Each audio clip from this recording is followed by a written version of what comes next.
Hey guys, half time here in Yekaterinburg. It's 1-0 to Ural. A minute before half time, Roman Yemelyanov chased, well, not exactly a lost cause, but a harmless ball into the left channel. He only just managed to keep it in play about a foot from the byline. It really had nothing on. A fairly tame ball in towards the 6-yard box, and Charles Cabaret tapped it in. He slid in to try and stop it, and he ended up turning it past his own keeper and trickled over to the line. To be honest, Krasnodar, I kind of feared this before the game for them, that they would be relatively toothless in the final third without Fyodor Smolov, and it's proved to be the case. Wanderson had a very good sharp shot, parried round the corner by Dmitry Arapov athletically.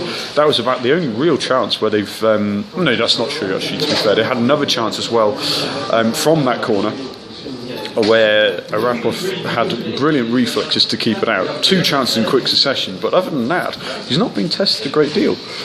And the conditions are playing a part, and I'd say the weather has changed about 5 times since I've been here in the last hour and a half or so.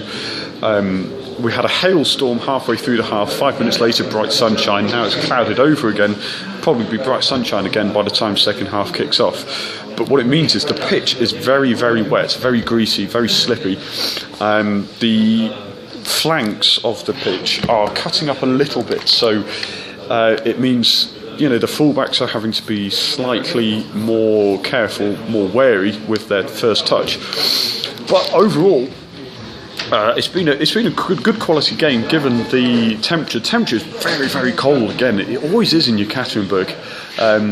Kind of makes me think of Newcastle, for example. You know, when Geordies take off their shirts to brave the cold. It's a bit like that. It's that sort of biting cold.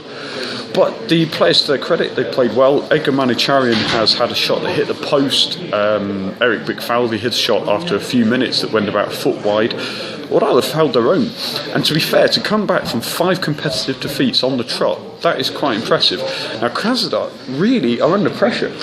Like I said before the game, Rostov and Terek are only 3 points behind.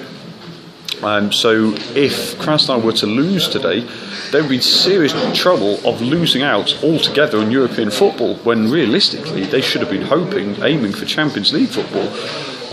They had a good European campaign this season, their 3rd in a succession, but now they might miss out. But the game's not over, it's only halfway through. There's every chance they could get back into it. I predicted 1-1 before the game, and it could well turn out that way.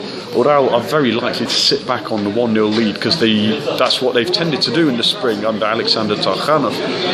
If they do, it would be a mistake in my books to invite pressure onto them, but it could well be what happens, and Krasnodar could well nick an equaliser. I'll be back later for a video summary of the game. I may do a Facebook live session, but I'm having a few problems with the tablet configuration for Facebook Live, so it may well be a video post. Anyway guys, thanks for joining me.